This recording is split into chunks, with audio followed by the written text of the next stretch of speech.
Buenas tardes, señoras y señores. La verdad es que es todo un éxito que con este calor tengamos aquí, aunque aquí en el centro se está bien. Bueno, hoy lo primero quiero disculpar a José Antonio Ropere, que se va a incorporar, pero está viniendo y él cerrará el acto. Hoy presentamos un libro, El toro de la Lidia y la dehesa. ¿Y de quién? Pues de un hombre muy importante, de Rafael Cabrera Bonet, que de todos ya es conocido, médico especialista, fue especialista en medicina legal, jefe del programa Informativos Taurinos en la COPE, profesor en diversos cursos, fue premio al reconocimiento a su actividad cultural en la Asociación Taurina Parlamentaria. Así es el presidente de la Unión de Bibliófilos Taurinos, que sigue siendo presidente de esta asociación. Es autor de más de 55 libros. Y luego le acompaña un veterinario muy importante, Luis Alberto Centenera, que es licenciado en veterinaria, doctor en veterinaria, diplomado en veterinaria, bueno, es muchísimas cosas.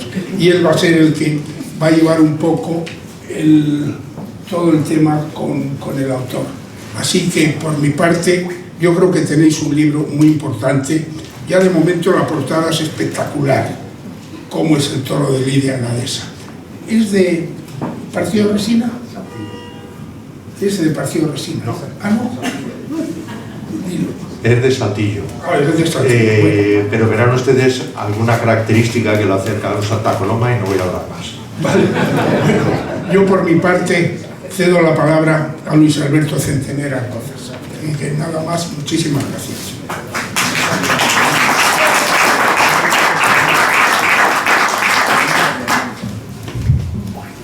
Bueno, buenas tardes. En primer lugar, agradecer el que yo esté hoy aquí, que, bueno, como hablábamos el otro día Rafael y yo, vengo de sobresaliente, pero de vez en cuando el sobresaliente tiene que salir al ruedo, y esta vez, pues me ha tocado. Decir que, bueno, hablar de nuestro amigo Curro, el doctor Jiménez Blanco, que en principio iba a hacer la presentación, pero por circunstancias no puede hoy estar aquí. Han tenido que hacer una intervención y sé que está sufriendo horriblemente el no poder estar aquí con todos ustedes y, por supuesto, acompañando a Rafael. A mi mujer la tiene mareada WhatsApp, a ver qué tal va la cosa y si hay fórum o no hay fórum. Pero bueno, sin más, Rafael, reiterar las gracias. Y yo normalmente no estoy acostumbrado a leer cuando voy a hacer alguna exposición, pero realmente yo creo que esto se merece leer, no se merece improvisar, porque desde luego tanto Curro como yo no queríamos dejarnos nada en el tintero, por lo cual me van a perdonar, pero aunque vaya un poquito acompañado de alguna diapositiva, realmente lo voy a leer, ¿no? Bueno, Rafael Cabrera Bonet es médico, como muy bien ha dicho, y también investigador. Es un referente hoy en el estudio del toro bravo y la conservación del medio rural. Es médico de formación y también de vocación, además de escritor, investigador y gran especialista en tauromaquia. Ha hecho de su vida una defensa del toro bravo, de la dehesa y de las tradiciones que dan sentido a nuestro campo. Con una formación científica muy sólida y una sensibilidad especial por la naturaleza, ha sabido unir el conocimiento médico y la pasión por la cultura en una obra única, profunda y cercana.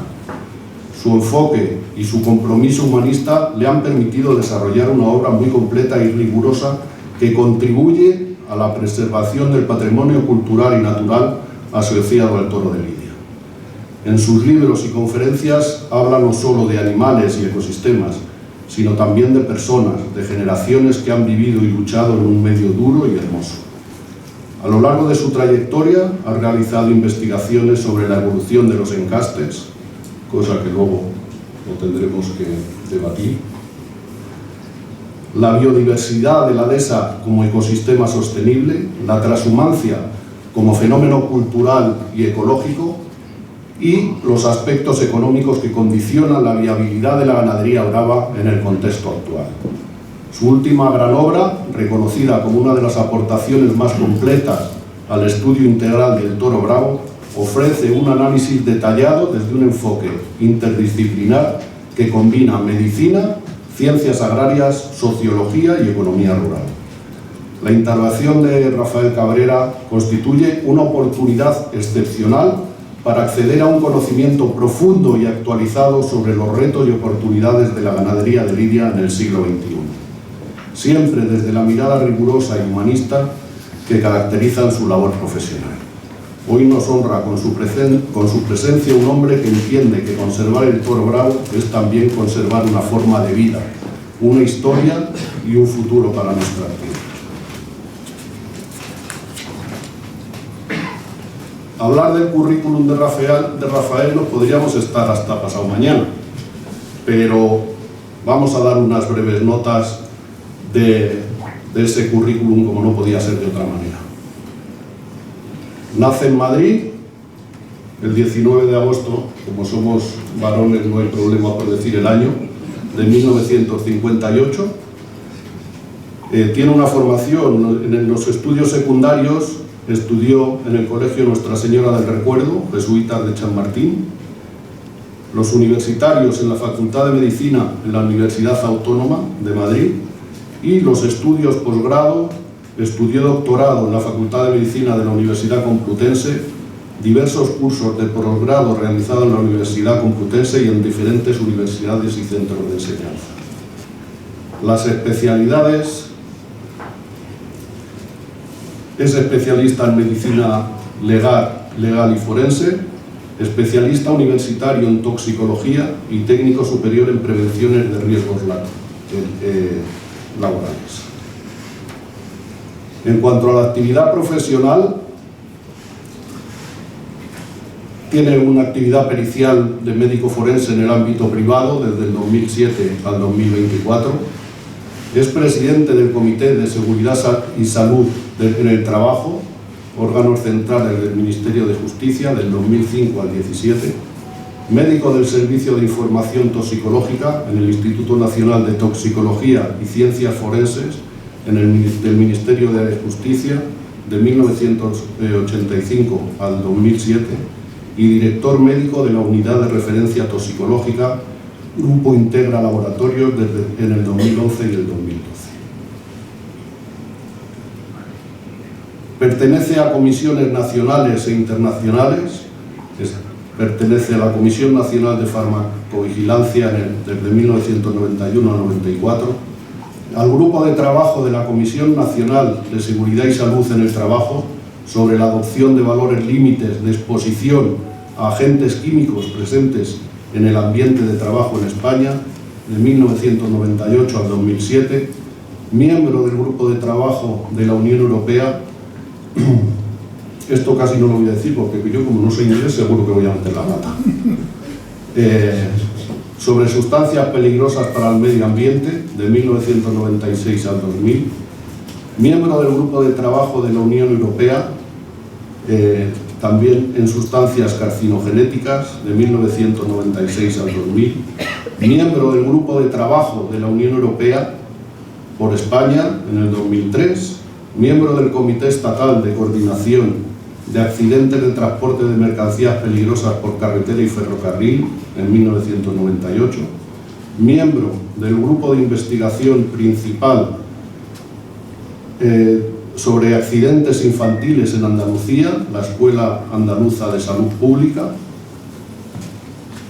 y en la experiencia docente es extensa, así vamos a dar unas pinceladas. Es profesor de la Escuela Nacional de Medicina del Trabajo, especialista en Medicina del Trabajo desde el 2002, secretario del jurado de los premios Ángel Herrera en Ciencias Experimentales de la Universidad CEU San Pablo, del 2011 al 13, docente en 65 cursos de toxicología general, legal, medio ambiente etcétera, y la mayor parte de los cuales fueron organizados por distintas instancias u organizaciones públicas. Docente en otros 253 cursos sobre biocidas, plaguicidas y fitosanitarios. Docente en 122 cursos relacionados con drogas de abuso y toxicología. Docente en 15 cursos sobre especialización en desinfección sobre COVID-19. Docente en 9 cursos sobre prevención y control del COVID-19. También docente en 4 cursos sobre enfermería y salud pública. Y docente en 2 cursos sobre radiología clínica. Y también en 38 cursos sobre seguridad e higiene en el trabajo y riesgos laborales. En cuanto a las publicaciones y ponencias y comunicaciones en congresos nacionales e internacionales, el autor ha escrito 15 libros sobre tema de toxicología, 9 monografías, 5 capítulos en libros de toxicología y de drogas de abuso, y ha colaborado en 6 monografías sobre toxicología, medio ambiente, tóxicos laborales. 32 artículos en revistas científicas nacionales e internacionales sobre toxicología. 19 comunicaciones en libros de actas de congresos, jornadas, simposios y talleres nacionales e internacionales. 6 comunicaciones de ponencias y ponencias en libros de actas también de talleres nacionales e internacionales. Ha presentado 37 ponencias sobre toxicología en congresos, jornadas, simposios nacionales e internacionales y 25 comunicaciones también desde el mismo ámbito. Otros datos profesionales: es vicepresidente y socio fundador de la Sociedad Española de Toxicología Clínica desde 1993, miembro de pleno derecho de la European Association of Patient Center and Clinic Toxicologists, ya ven que mi pronunciación es perfecta, desde 1992, miembro del Comité Científico de Betase, de la Asociación de Veterinarios Taurinos de España, experto en las jornadas sobre clasificación de las sustancias químicas por sus peligros para el medio terrestre, del Ministerio de Medio Ambiente en 1997, y numerosas intervenciones en radio, prensa y televisión sobre toxicología. Es miembro del comité organizador de 4 congresos y de 4 mesas redondas de congresos, y el director de 2 cursos de toxicología y seguridad y higiene. Y es coordinador científico del programa formativo La Policía Local ante la drogodependiente. Desde Madrid, de la Agencia Antidrogas de la Comunidad de Madrid, de octubre y diciembre de 1998.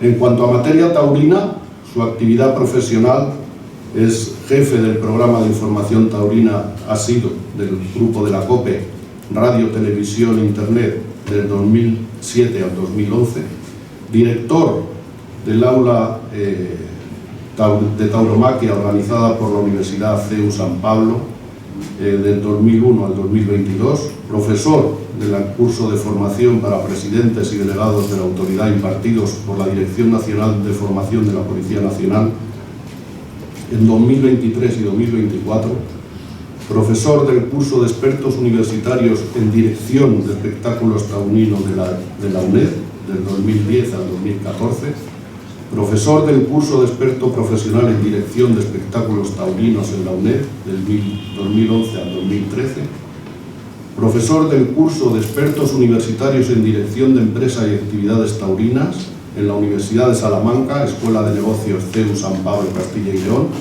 el 2011 y el 2012, profesor del primer curso de la Diplomatura Universitaria en Veterinaria de Bovino de Lidia de la Facultad de Veterinaria en la Universidad Complutense de Madrid,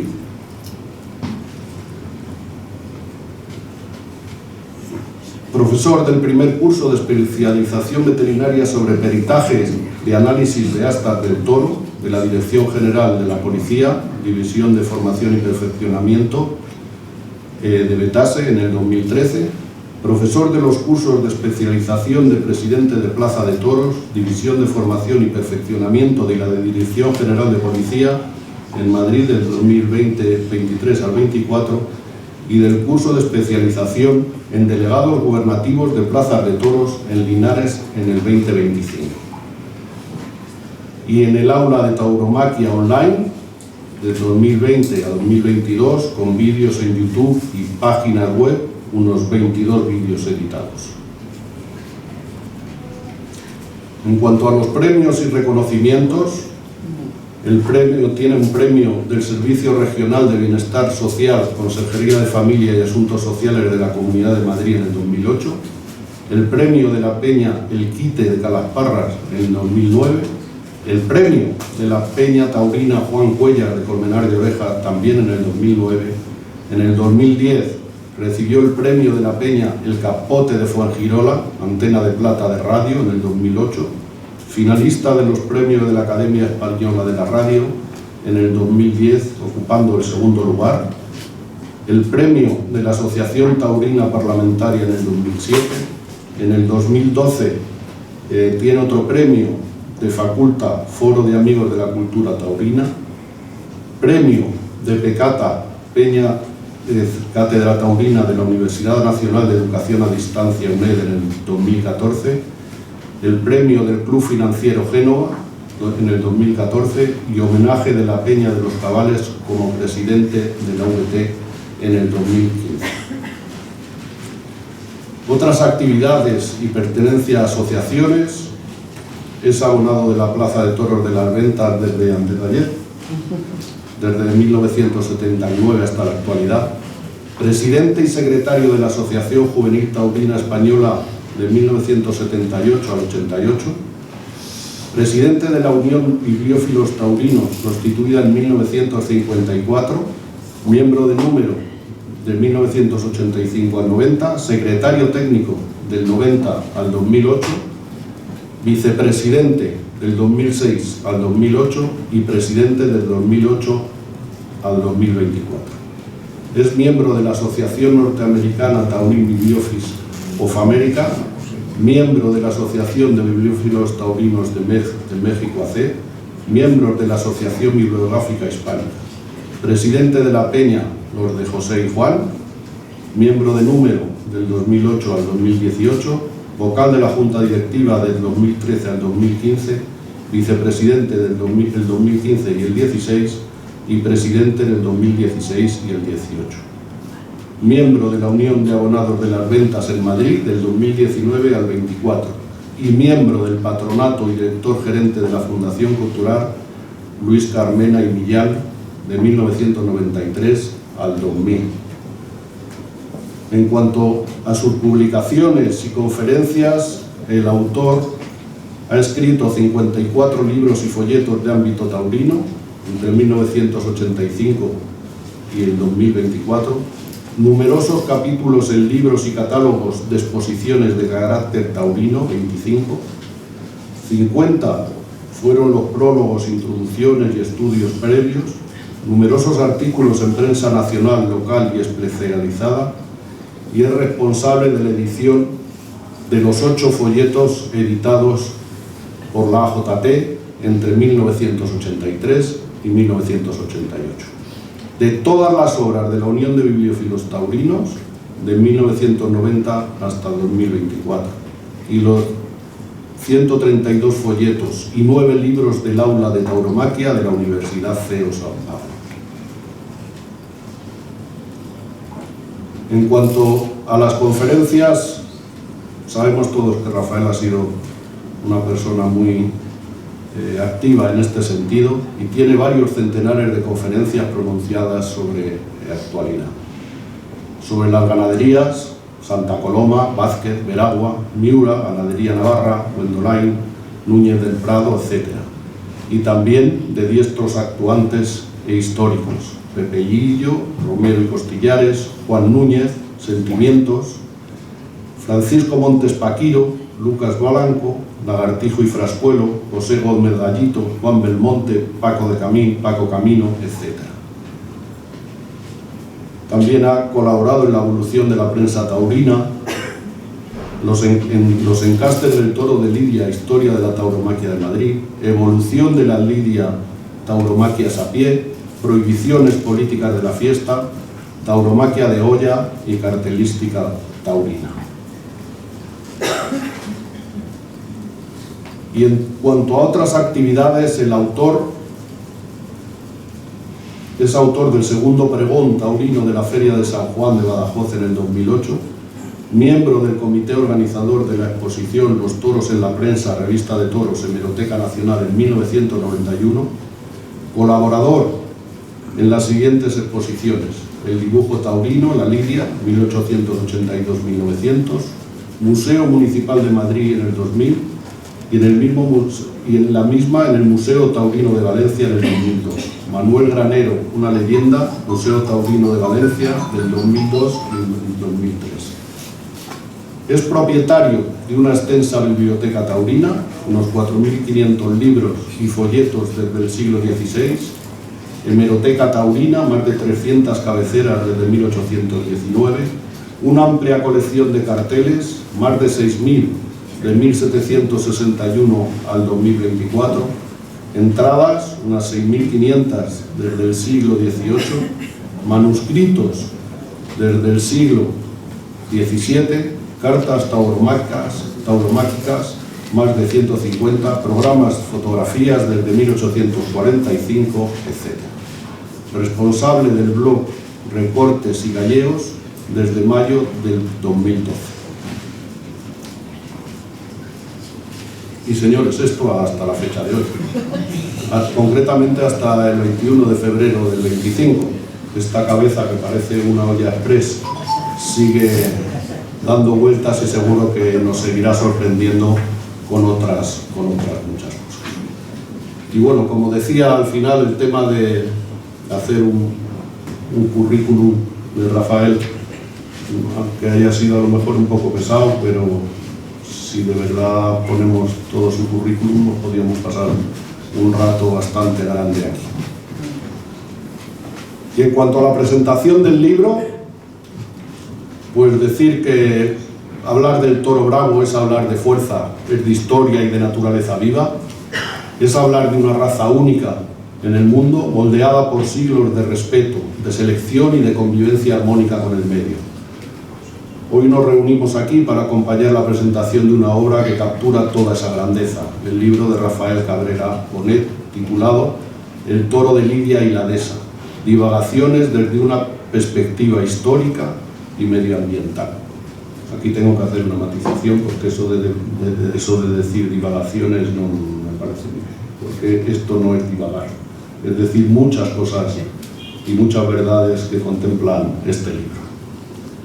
Esta gran obra no es solamente un libro sobre el toro bravo, es un manifiesto en favor de la dehesa, de la cultura rural, de la biodiversidad y del esfuerzo callado de generaciones de ganaderos que han hecho posible un milagro de la naturaleza y de la civilización. A través de sus páginas, Cabrera nos recuerda que preservar al toro de Lidia no es solo proteger un animal o una fiesta, es proteger todo un ecosistema, toda una forma de vida y toda una identidad. Con este trabajo, Rafael ofrece a estudiosos, aficionados, profesionales del sector y al público en general una obra de referencia que invita tanto al conocimiento como a la reflexión y al compromiso. Sin duda, un libro necesario en tiempos en que la rapidez y la superficialidad amenazan con borrar todas las huellas de todo aquello que se ha forjado a base de un grandísimo esfuerzo, con paciencia, sabiduría, afición y muchísima pasión. Hablar del toro bravo no es hablar de las expresiones más puras y bellas de la relación entre el hombre y la naturaleza. Es hablar de bravura, de instinto, de selección genética, de respeto a unos ciclos naturales que han mantenido siempre casi inalterados a lo largo de los siglos. En el vasto y complejo universo del toro bravo, donde naturaleza, tradición y economía se entrelazan de manera única, Rafael Cabrera nos ofrece una obra imprescindible que invita a adentrarnos en las raíces más profundas de esta fascinante realidad. En esta obra, el autor nos invita en todo momento a un viaje que va mucho más allá de la superficie del mito para adentrarnos en la esencia misma del toro de Lidia, de su cuna y de todo el amplio entramado económico y cultural que sostiene su existencia. El libro se estructura como un recorrido completo, a la vez didáctico y apasionado, por los principales pilares que configuran el ecosistema del Toro Bravo. En primer lugar, la dehesa, ese prodigio natural fruto de la intervención respetuosa del hombre sobre el bosque mediterráneo. Se presenta no solo como el hábitat ideal para la cría del bravo, sino como un ejemplo de equilibrio ecológico y de sostenibilidad. El libro, en su contenido de 266 páginas, está dividida en 16 capítulos o fracciones que van desde el proemio hasta el mito de la bravura en determinados pastos. Cabrera describe con detalle los factores que hacen de la dehesa un entorno único, su biodiversidad, su papel en la lucha contra el cambio climático, su importancia vital, así como generadora de vida rural y su vínculo indisoluble con la crianza de un animal tan singular y único. Con un enfoque a la vez riguroso y cercano, el autor traza un recorrido que va desde los verdes paisajes de la dehesa, santuario natural y cuna del bravo, hasta los caminos polvorientos de la trashumancia, práctica ancestral que ha modelado la cría y selección del toro a lo largo de los siglos. A través de sus páginas nos sumerge en el fascinante mosaico de encastes, cada uno con su propia personalidad y legado genético, revelando el meticuloso trabajo de generaciones de ganaderos que, guiados por la intuición y el conocimiento, han preservado una riqueza biológica y cultural única en el mundo. Y el libro no se limita solamente a un relato histórico o etnográfico, también se analiza de forma clara los distintos aspectos económicos que enfrenta hoy la crianza del toro bravo, en un contexto de cambios sociales, ambientales y de mercado. La obra se detiene en uno de los capítulos más bellos y menos conocidos de la historia, la trashumancia. La historia del bravo no se entiende sin hablar de la trashumancia, de esos largos caminos recorridos por generaciones de ganaderos que a través de las cañadas y cordeles trasladaban sus ganados en busca de mejores pastos. Con esa gran sensibilidad y erudición, el autor nos vuelve a hacer vivir de nuevo la epopeya de las largas caminatas del ganado, siguiendo las ancestrales cañadas reales en busca de pastos frescos que asegurasen la supervivencia y el vigor de las reses. En estos desplazamientos estacionales no solo se movían animales, sino también conocimientos, tradiciones, culturas y un modo de entender la vida que aún hoy resiste en algunos rincones de España. Uno de los apartados centrales e importantes del libro es el dedicado a los encastes, el verdadero tesoro genético del toro bravo. Cabrera Bonet traza la genealogía de las principales castas y encastes históricos, explicando sus orígenes, características morfológicas y comportamentales, así como la evolución de sus líneas en respuesta a la exigencia de la lidia y de la afición. Desde la seriedad del encaste Vistahermosa hasta la bravura encastada de Santa Coloma, pasando por la nobleza de Domecq o la dureza de Pablo Romero, el autor ofrece un retrato completo y apasionante de las distintas familias que han dado forma al carácter del toro moderno en la actualidad. La obra nos invita también a conocer el alma del toro bravo a través de su comportamiento y su morfología. Nos enseña a leer en la expresión, en la mirada, en la embestida, en la estructura corporal de cada animal, la historia genética y cultural de siglos de cría paciente y rigurosa. El autor nos revela tal cantidad de datos que nos llega a introducir de tal forma en la obra que una vez llegamos al capítulo de la descripción de la singular dehesa de la Muñoza, nos sentimos embriagados en todo momento de tal forma con la descriptiva y el lenguaje que nos parece vivir en este momento con tanta nitidez como si estuviéramos en dicha época o momento. Pero no podemos olvidar que el toro bravo no vive solo de símbolos, vive también en la economía rural, en la conservación del medio, en la creación de empleo y de vida del campo. Más allá de lo biológico y cultural, la obra aborda con valentía el análisis económico del sector. Rafael Cabrera expone de forma rigurosa y detallada los costes de producción de una ganadería de lidia e impacto de las variaciones de los mercados, los efectos de las políticas agrarias y los retos que suponen mantener la rentabilidad en un mundo real cada vez más presionado por la despoblación, la exigencia ambiental y los cambios de sensibilidades sociales. El toro bravo no es solo un animal icónico, es también un gran motor económico, generador de empleo y garante de la conservación de paisajes de altísimo valor ecológico. Con un lenguaje accesible pero sin perder la profundidad científica que lo caracteriza, el autor combina historia, biología, zootecnia y economía para ofrecernos una visión integral de una de las actividades ganaderas más singulares que existen. Este libro no solo es un tributo total a la belleza y complejidad del toro bravo y su entorno, sino también una llamada a la reflexión sobre la importancia de conservar este patrimonio vivo. El estilo de Rafael Cabrera Bonet combina la precisión del estudioso con la emoción del conocedor profundo.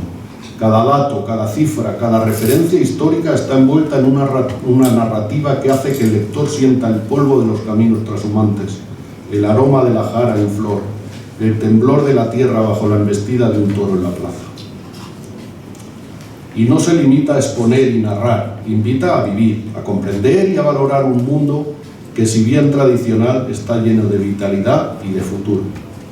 Hoy celebramos no solo un libro, celebramos un homenaje al toro bravo, a la dehesa, a la producción, la trashumancia y, de forma general, a todos aquellos que, con su trabajo silencioso y su amor a la tierra, mantienen vivo uno de los mayores tesoros de la humanidad y de nuestra propia identidad. Estamos ante una obra que sin duda marcará un hito entre quienes aman, estudian o trabajan en el mundo del toro de lidia y que enriquecerá la bibliografía especializada con un enfoque tan necesario como apasionante. Darle la enhorabuena al autor y muchas gracias a todos por acompañarnos. Pero quiero terminar con algo que ha escrito Curro para Rafael. Y dice así: Curro se ha sentido poético para dedicarte con todo su corazón esto. A Rafael Cabrera Bonet. En la noble estirpe del hombre cabal brilla un nombre firme, sin sombra ni error. Rafael Cabrera, médico leal, de ciencia profunda y verbo mayor. Con bata de galeno, sabio y sereno, cura cuerpos rotos con arte y razón, pero al sol del ruedo, en su amor más pleno, late en su pecho la viva afición. Tauromaquia vieja, sabia, sentida, la estudia, la escribe, la guarda y la alza. 1000 libros narran su eterna acogida a un arte que sangra, que hiere y que abraza. Preside docto a los bibliógrafos fieles, señor del saber, guardián del papel, como un monje antiguo entre los cuarteles de letras y tiempos de tinta y laurel. Memoria prodigio, retentiva exacta, recita con gracia lo que fue y será, verdades sin miedo ni voz que redacta hallazgo fingido o falsa piedad. Es franco, sincero, jamás traicionero, leal a sus normas y principios como un bravo al sol, y en su ser familiar cálido y entero, el mundo halla abrigo, respeto y faraón. Amigo del alma, de abrazo sin tregua, compañero justo, de firme bastión, sus valores fuertes jamás se modifican, raíces de roble, firmeza y pasión. Y así va su vida, con libros y arena, con ciencia y memoria, con fuego y honor. Rafael Cabrera, su estapa serena, es luz que perdura, es huella y fervor. Desde este humilde aficionado y amigo, gracias y 1000 veces gracias, Rafael Cabrera Bonet, por esta gran aportación a la historia de la tauromaquia. Esperamos ansiosos el siguiente. Un abrazo muy fuerte de todo corazón.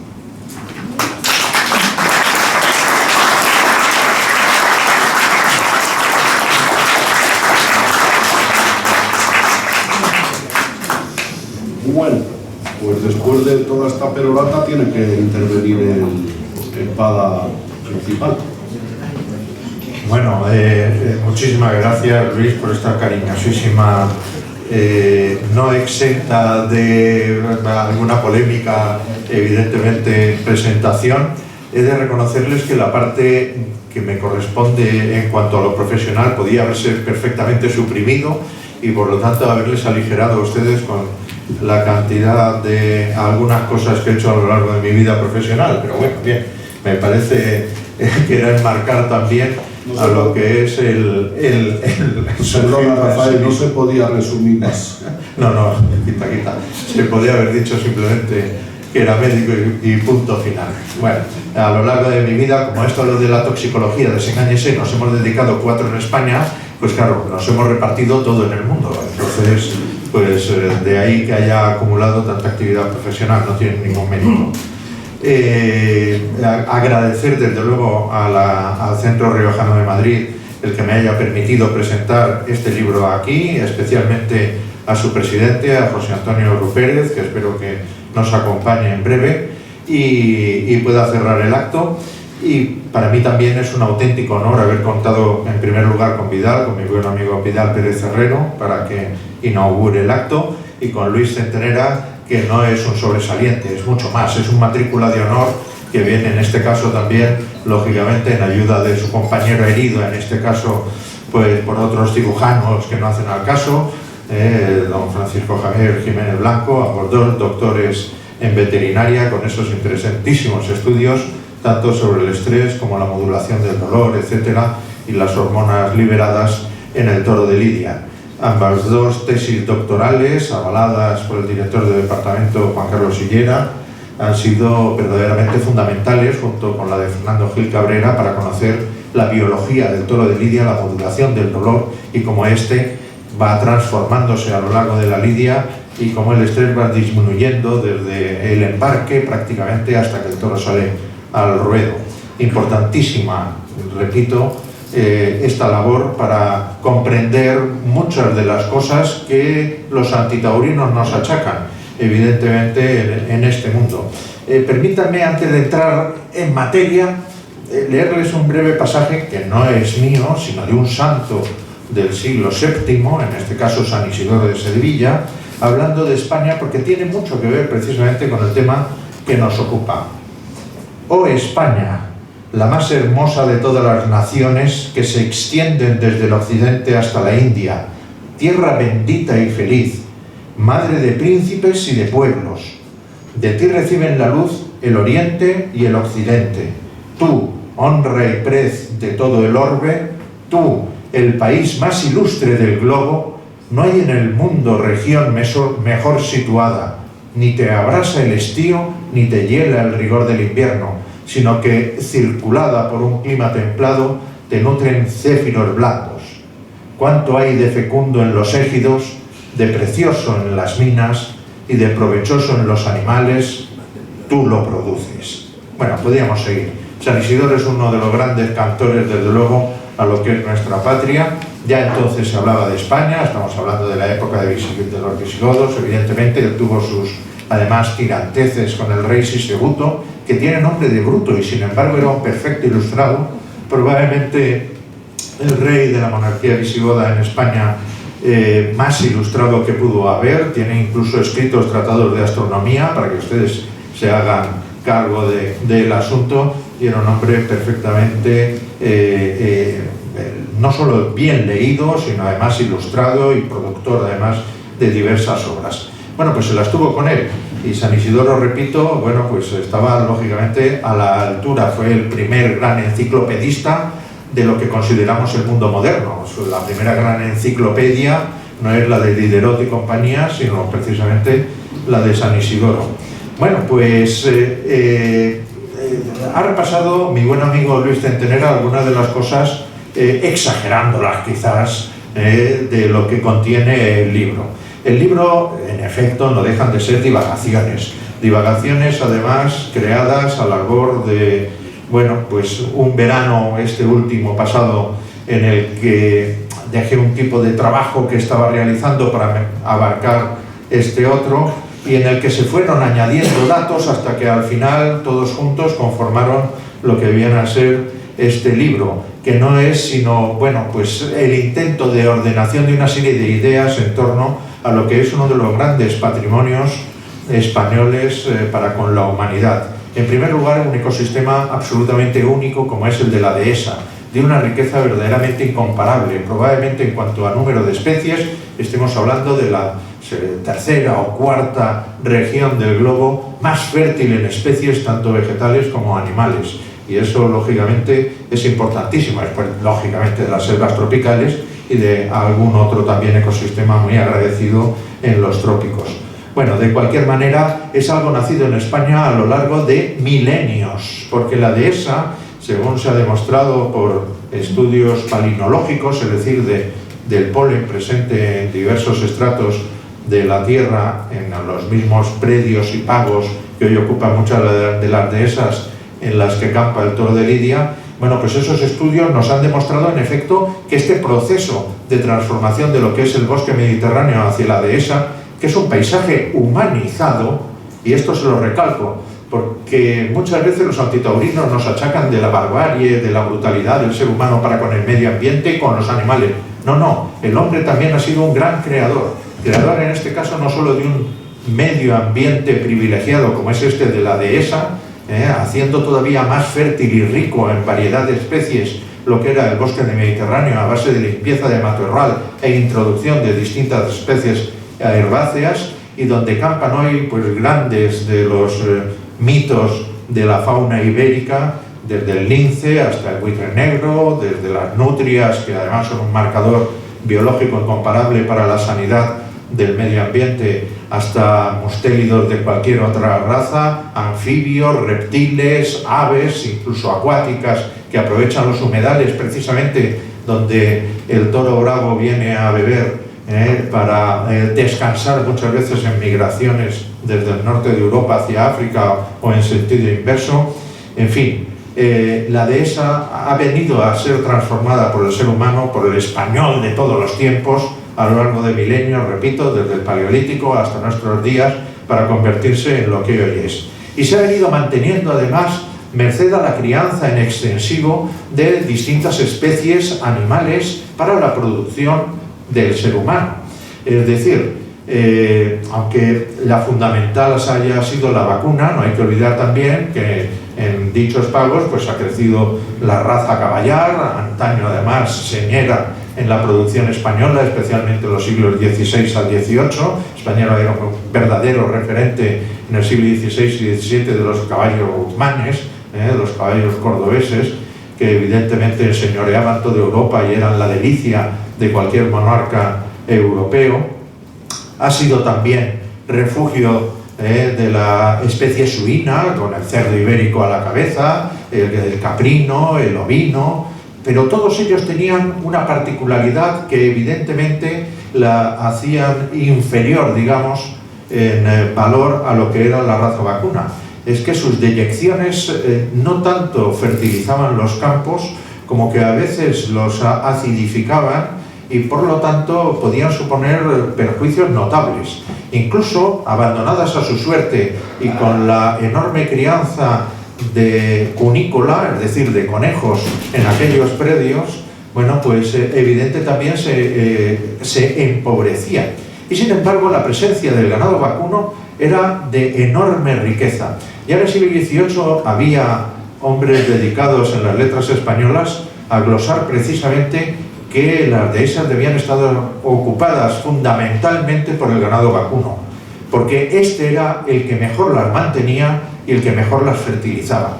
Porque además, dada la propia anatomía del ganado vacuno, bueno, pues no corta a ras la hierba como hacen otras especies, como el caprino, el cabrino, ¿verdad? Bueno, el ovino y el caprino, sino que deja una pequeña capa que sirve para que vuelva a brotar la hierba con fuerza.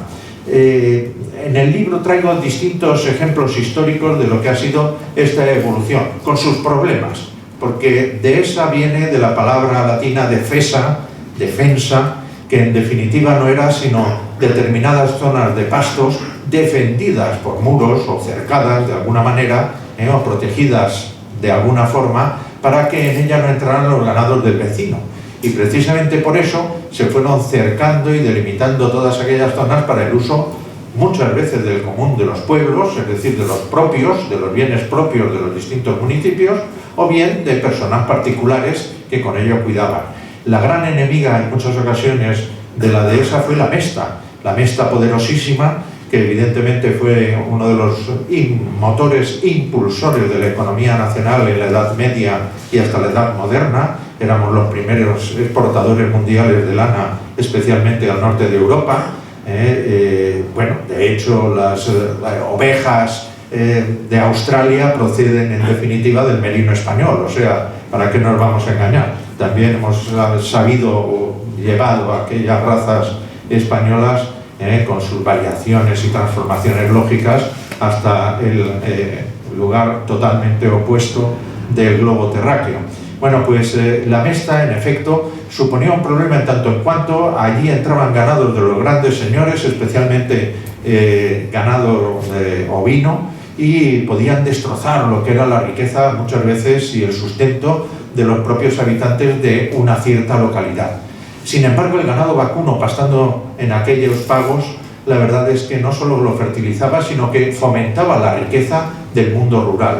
La gente que a veces tenía un pequeño número de cabezas, bueno, podía mantenerlas en esas dehesas boyares o dehesas comunales, que todavía se siguen llamando así en tantísimos sitios.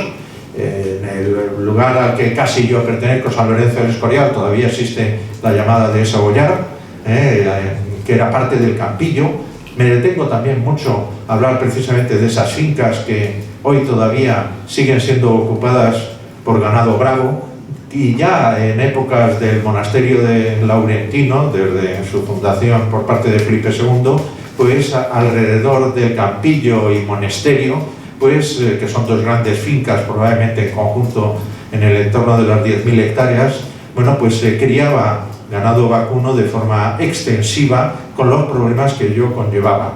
Los reyes querían utilizar parte de esas fincas para la caza, mientras que el monasterio lo que quería era criar ganado vacuno para la manutención de los propios monjes, de todos sus dependientes, que evidentemente también eran muchos, y también de la venta de una pequeña porción de ganado. Y hemos podido localizar en distintos archivos, tanto del monasterio como del archivo de Palacio, incluso en el archivo municipal de la Villa del Escorial. Ya saben que el Real Sitio es municipio independiente, por llamarlo de alguna manera, Real Sitio a partir de finales del siglo XVIII. Bueno, pues tienen sus problemas y hay que, bueno, en ocasiones aislar determinadas zonas, como el Jaral de la Mira, que probablemente les suene porque allí pastaba la ganadería del mismo nombre de los Cardón, los antiguos empresarios de la Plaza de Toros de Madrid hasta el año 78. Bueno, pues había que separarlos porque la reina quería pasear por allí y porque el rey quería pegar 3 tiritos en la zona de Cuelgamuros, que donde era, lógicamente, donde estaba la mayor parte de la caza de aquellos pagos. En cualquier modo, si hay que separar, por decirlo de alguna manera, al ganado vacuno de los paseos de la reina o de la caza del rey, es porque el ganado vacuno no se atiene bien a las buenas costumbres del ganado manso, sino que evidentemente, bueno, pues parte de él podría resultar arisco, y así, repito, hemos podido localizar, mi esposa y yo, en algunos de estos archivos, bueno, pues ventas de novillos o ventas de toros.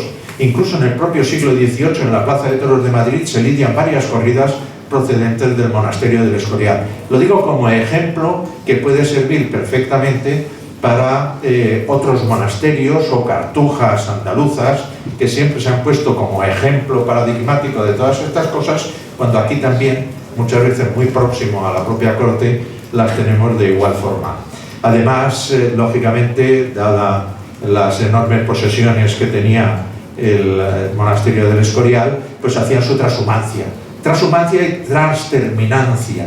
La transterminancia no es sino una transhumancia corta, realizada probablemente en un solo día entre fincas relativamente próximas. Y así, por ejemplo, pues hacían transterminancia con fincas situadas en la zona de Alcobendas, en la zona de San Martín de la Vega, de Cienpozuelos, porque a lo largo de la canal del Jarama y del Jarama mismo, pues poseían ahí también los derechos sobre varias fincas verdaderamente emblemáticas en las que se crió el toro bravo de manera habitual a lo largo de siglos, y donde todavía seguían pastando muchas de las reses destinadas a las fiestas reales en el siglo XVII, XVIII o XIX. Todavía en Cozques, en Santisteban, y en algunas de estas fincas que pertenecieron en su día al monasterio escurialense, pues se criaban o se mantenían los toros que luego salían a la plaza mayor delante de los propios monarcas. Junto a ello hacían transhumancia muy probablemente a la finca de los Guadalupes, situada en el entorno de Ciudad Real con Cáceres, en la linde de ambas provincias, y que era también verdaderamente una finca enorme, que además procedía de la orden de Calatrava, como es lógico, que era en gran medida dueña de todos aquellos parajes.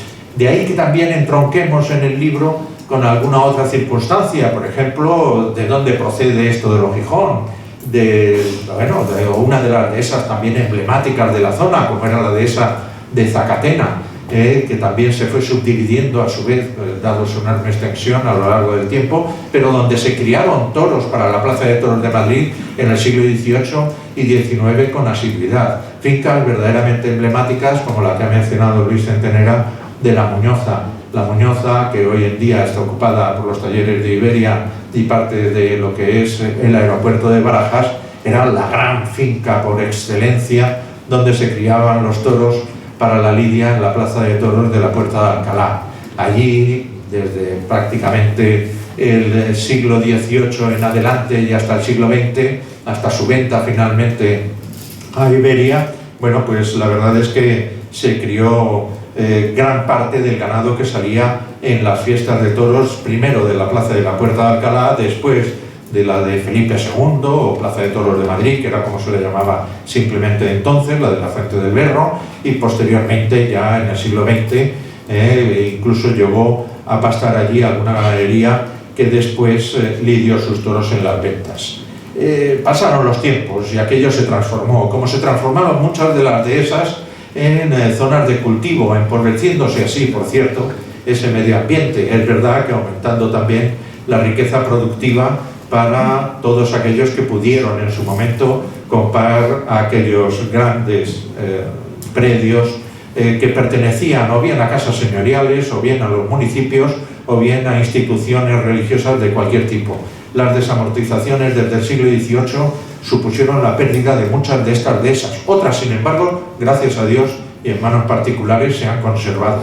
Y esto es otra cosa que hay que subrayar, y lo ha mencionado también Luis Centenera. En manos de los particulares, estas fincas no solo producen, sino que además generan beneficio para el Estado a través del impuesto de rústico, por lo tanto de tierras, ligado a la tierra. Y por lo tanto no solo no le cuestan al Estado, sino que el Estado saca rendimiento económico de ello. Pero no solo rendimiento económico, rendimiento medioambiental, rendimiento paisajístico, rendimiento en el sentido de que muchas de esas fincas que se han mantenido a merced de la crianza del toro de lidia ahora son parques nacionales, como el de Monfragüe, por ejemplo, lo tenemos bien cerca. La crianza del ganado vacuno, repito, ha sido absolutamente fundamental.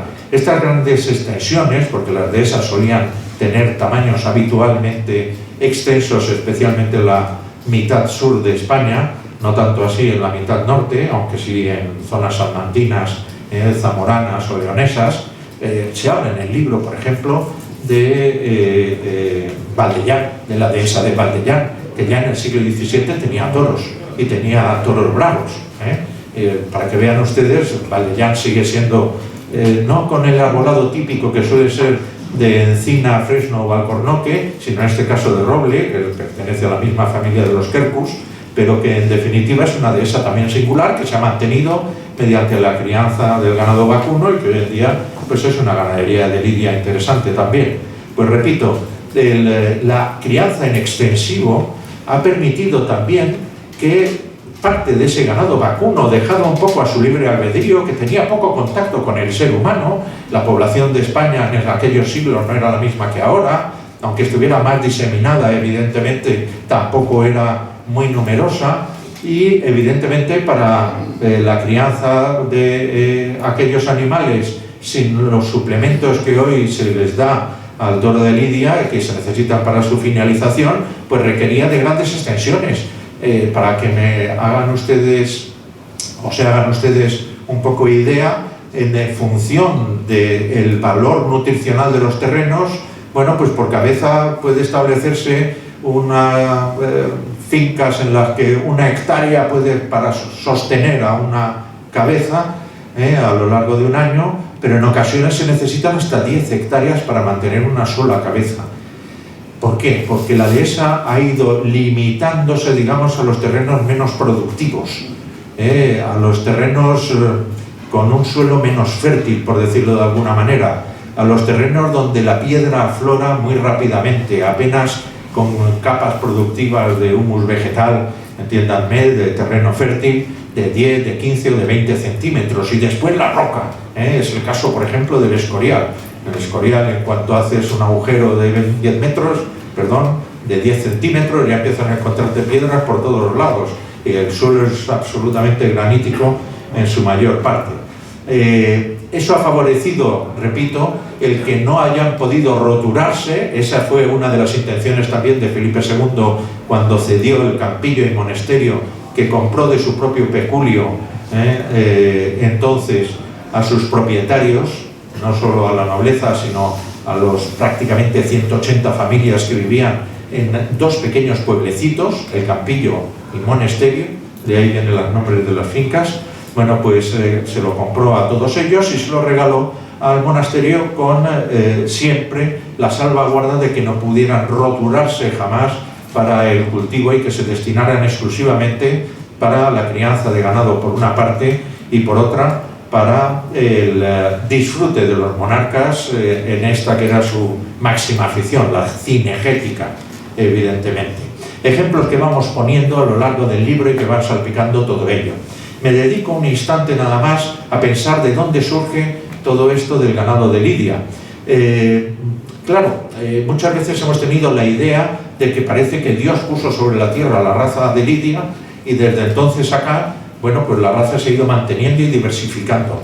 No, evidentemente tiene que tener un origen. Evidentemente la raza de Lidia se va desarrollando en función de distintas zonas geográficas en cuanto a las razas existentes en aquella misma zona. Y por lo tanto, bueno, pues son mezcla de animales, probablemente de distintas razas bovinas que pastaban en aquellas zonas a lo largo de toda la geografía peninsular. Por eso cuando hablamos de encastes fundacionales es muy difícil centrarnos en un único ganadero. Ese único ganadero, que a lo mejor fue el ganadero famoso que puso en el orbe taurómaco el nombre de esa ganadería, sirve como punto de entronque, punto de salida para lo que después han sido los encastes. Pero no creo que existan como tal un encaste fundacional vistahermoseño, ni Gijón, ni de cualquier otro tipo. Probablemente sean mezclas de razas. Si uno se fija en la descripción que hacen veterinarios muy cualificados, especialmente a finales del siglo XX, en nuestro país o internacionales, europeos también, sobre distintas razas bovinas españolas, se podrá encontrar que muchas de las definiciones, por ejemplo, del ganado morucho, del ganado retinto, de la raza avileña y de algunas otras, casan perfectamente con los distintos biotipos que le atribuimos a los distintos encastes. Es decir, que en muy buena medida ese tono colorado que pastaba en las ribieras del Guadiana y que ocupaba en buena medida pues toda la zona sur de la meseta inferior, de lo que hoy es Castilla-La Mancha, y la zona norte también de Andalucía y la zona de Extremadura, proceda en buena medida del ganado retinto con las mezclas correspondientes. En eso se equivoca probablemente Luis Uriarte, cuyo libro publicó la Unión de Bibliófilos Taurinos en primera instancia en 1969, aunque luego hiciera él por su cuenta una segunda edición en el 70 en la librería Merced. Bueno, pues él viene a decir que todo, desde la Sierra de Guadarrama hasta la serranía bética, en este caso la sierra a la serranía de Ronda prácticamente, pues venía a estar ocupado por una única raza que era la Gijona, ni muchísimo menos. Los propios autores de finales del 18, de principios del 19, distinguían muy mucho entre el ganado procedente, digamos, de la sierra madrileña, que era uno de sus principales lugares de acopio, el ganado de la tierra, entiéndanme, de lo que era el ganado Gijón, que pastaba al sur de la Mancha, de los Díaz Hidalgo, de los Muñoz, o de los Gijón primero, y luego de doña Leonor del Águila y Bolaños y su marido Bernabé del Águila y Bolaños. Bueno, pues sí, lo distinguían, y hasta el punto de que sabían ponerle nombre. Este toro tiene características albareñas, de don Álvaro Muñoz y Teruel, mientras que aquel otro es Gijón. Luego ya distinguían entre el Gijón y el albareño, siendo uno de Ciudad Real y el otro de Villarrubia de los Ojos del Guadiana, localidades evidentemente de la misma provincia y cercanas en el tiempo, y probablemente incluso con ganado similar. Si hacemos lo mismo con el ganado colmenareño, basta con acercarse a los famosos dibujos de Manuel Castellano para que veamos que el ganado de la tierra, bueno, tenía características muy diferentes. Un toro de Martínez, en los dibujos de Castellano, fiel reproductor de lo que salía en la Plaza de Toros de Madrid en los años 54 y 55 del siglo XIX, pues distingue perfectamente en cuanto a biotipo, pues a los Gómez de los Aleas, a los Aleas de los Martínez y a estos de los de Bañuelos. Por lo tanto, tenían características diferentes perfectamente reconocibles, como hoy lo son, o lo pueden ser en buena medida, pues un toro de Alba Serrada frente a uno de Encaste Domel. Bueno, pues todo ello evidentemente viene a decirnos de alguna manera, y damos la bienvenida a nuestro presidente, don José Antonio Rupérez, en este momento, pues viene a decirnos en buena manera que, bueno, todo esto de los encastes es evidentemente importante, muy romántico, pero que hay que delimitar. Y desde luego hay que cribar históricamente. Aquí tenemos una de las personas que probablemente haya mejor estudiado lo que ha sido el devenir del ganado de la familia Gijón y de la familia Gijón desde el 17 hasta el 19, Candela Naranjo, que ha sido una de las grandes estudiosas que nos ha desvelado en buena medida el devenir de aquella famosísima vacada, la más antigua del reino prácticamente, la que abría en el siglo XVIII los festejos reales por su antigüedad, siempre y cuando el rey no tuviera vacada, que la tuvo en distintos momentos, incluso hasta Carlos III y luego ya, como saben, en tiempos de Fernando VII. Bueno, pues en cualquier medida, repito, todo esto de los encastes fundacionales no deja de ser un interesante programa diseñado por Luis Uriarte en el Toro de Lidia español, pero al que hay que hacer infinidad de matizaciones desde el punto de vista histórico. Siempre se ha dicho que lo de Miura era procedente de Cabrera, y me parece muy bien, porque en efecto don Antonio Miura, más que su padre Juan Miura, don Antonio Miura es el que compra parte de lo de Soledad Núñez de Prado, que era la hermana de doña Jerónima, mujer de José Rafael Cabrera. Perfecto, hasta ahí no hay duda. Pero cuando se presenta a Miura en Sevilla, resulta que se presenta diciendo que antes Giraldez, y con la misma divisa que Giraldez. Y Giraldez se supone que procede de Vistahermosa. Aparte, en la revista El Enano, en esos mismos años, se dice que Miura le echó varios sementales de Luis María Durán. Luis María Durán también es Vistahermosa. Y posteriormente, Antonio Luis López Martínez, en sus magníficos estudios económicos sobre el toro de Lidia en el siglo XVIII y las dehesas andaluzas dedicadas a ello. Yo no me he querido meter precisamente con todo aquel tema porque él lo trata de manera espectacular en el libro publicado por la Fundación de Estudios Taurinos Sevillanos. Bueno, pues nos cuenta que posteriormente compró 700 y pico cabezas de Tabiel de Andrade, procedentes de la testamentaría de don Vicente José Vázquez. Hibridación. El Toro de Lidia es la historia de una hibridación constante, hibridación que se ha mantenido a lo largo de los siglos. Por mucho que queramos, ninguno de los aquí presentes, ni incluso los que más pretendamos conocer el origen o entronque de algunas ganaderías, podemos asegurar lo que un ganadero hizo durante el mes de abril de 1845 en su ganadería. No sabemos qué le echó a las vacas, ni qué sementales escogió, si lo mezcló o lo dejó de mezclar. Evidentemente todo ello no puede sino resumirse de una forma simplista, repito, pero que, bueno, pues se ha mantenido a lo largo de los siglos de forma, yo creo que ciertamente errónea.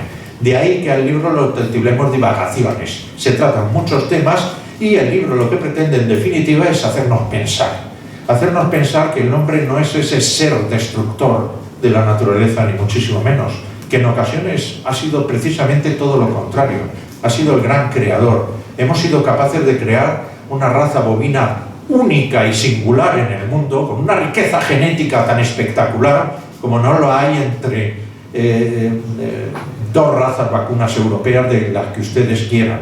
La variabilidad genética, la variación genética entre dos encastes del toro de lidia español es mucho mayor que la que pueda haber entre una frisona y una vaca holandesa, entre una holandesa y una suiza, entre una Hereford y una charolés.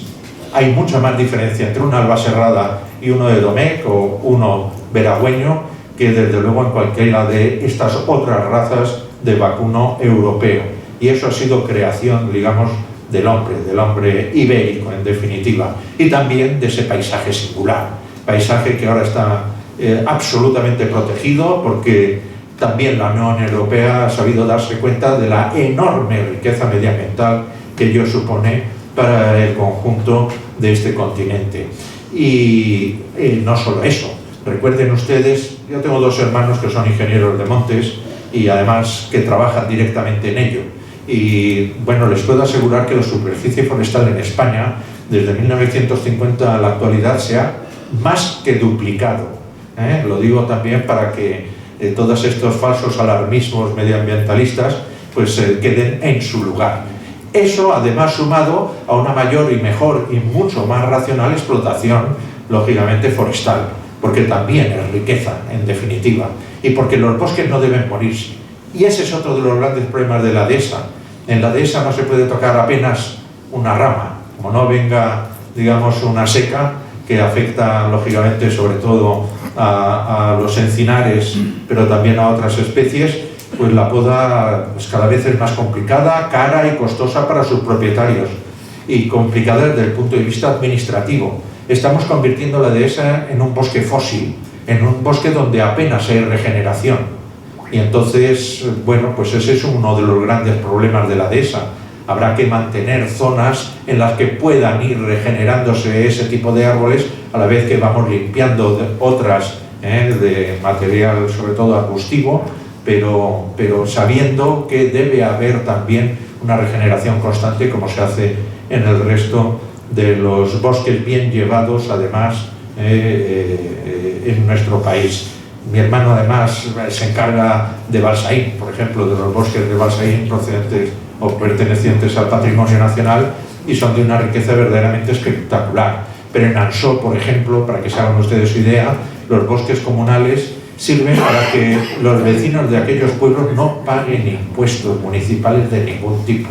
Es más, muchos años el superávit de la corta y utilización de la madera sirve para que el ayuntamiento les regale una lavadora a todos los vecinos, un electrodoméstico cualquiera, el aire acondicionado, vuelva a asfaltar las calles o haga pues, determinadas obras públicas que benefician a todos sin coste alguno para sus vecinos. Quiero decir, la buena explotación tanto de la dehesa como de los bosques evidentemente favorece la riqueza de todos y también la supervivencia del mundo rural.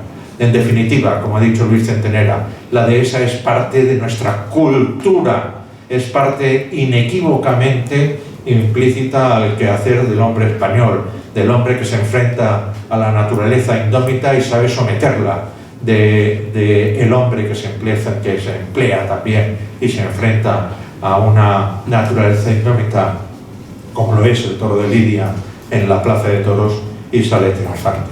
Muchísimas gracias por su atención y bueno, no confíen tanto en el libro como desde luego en esos valores inequívocos que son la dehesa y el toro de Lidia. Muchas gracias.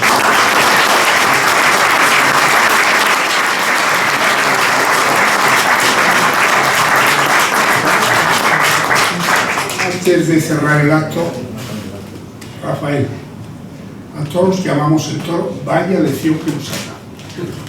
Yo ya he aprendido la tira y también te agradezco a tu presentador que hoy haya estado aquí con nosotros.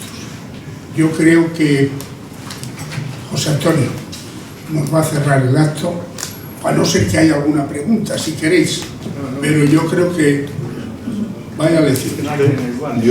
Estoy abierto a cualquier tipo de polémica.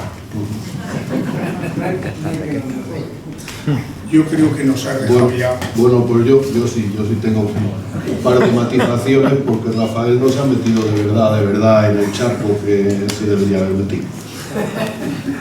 Y estoy hablando concretamente del tema de los encastes, Rafael.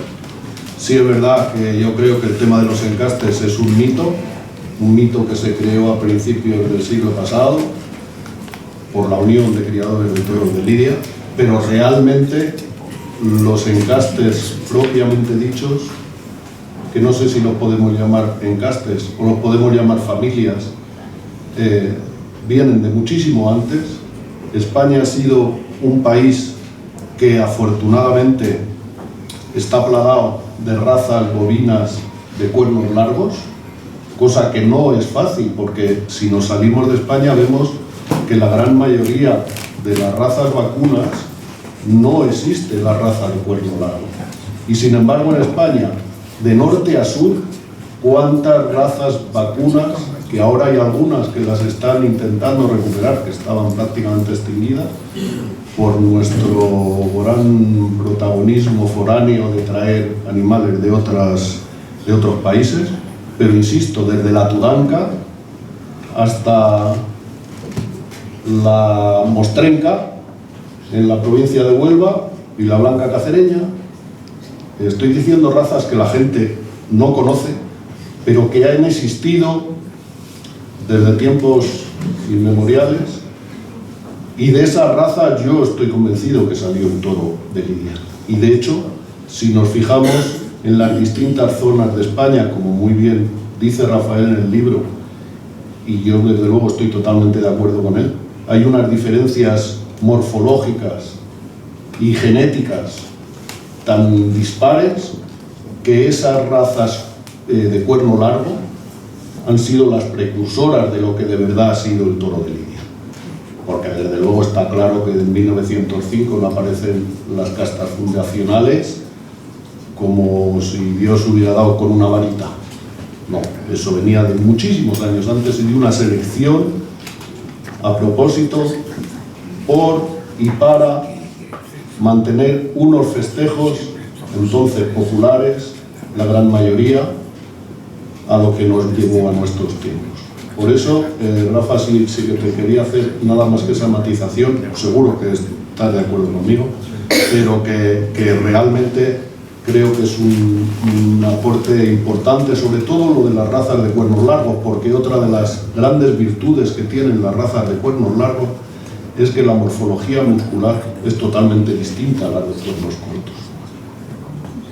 Como somos así de Quijotes en este país, resulta que los que empezaron a hacer investigaciones sobre el tema de la fibra muscular fueron los franceses. A través de Limbra y de todas estas, empezaron a hacer las investigaciones sobre las fibras musculares, y está clarísimamente documentado que las fibras musculares de las razas de cuerno largo son distintas de las de cuerno corto, por mucha aptitud cárnica que tenga un charolés o un limousin o estas razas tan de moda ahora que nos las venden en todos los restaurantes. Hacer esa matización. Y luego, una de las cosas también que es que lo has apuntado, y yo de verdad que es que me rebelo contra ello, que es el tema de la DESA. El tema de la DESA no está mejor, y perdonar, por la administración. No puede ser que vaya una persona a decir a una gente que lleva toda la vida manteniendo una DESA, ir allí con un pincelito y decir qué es lo que tiene que cortar. Y luego, lo peor de todo es que con el tema de la seca, desde que un ganadero va a la administración y a decir que tiene una encina con la seca, desde que empieza eso hasta que le dejan talar pasan mucho tiempo, y eso sabemos que al final es un peligro porque hay un contagio. Y nada más, porque estoy hablando más de la cuenta.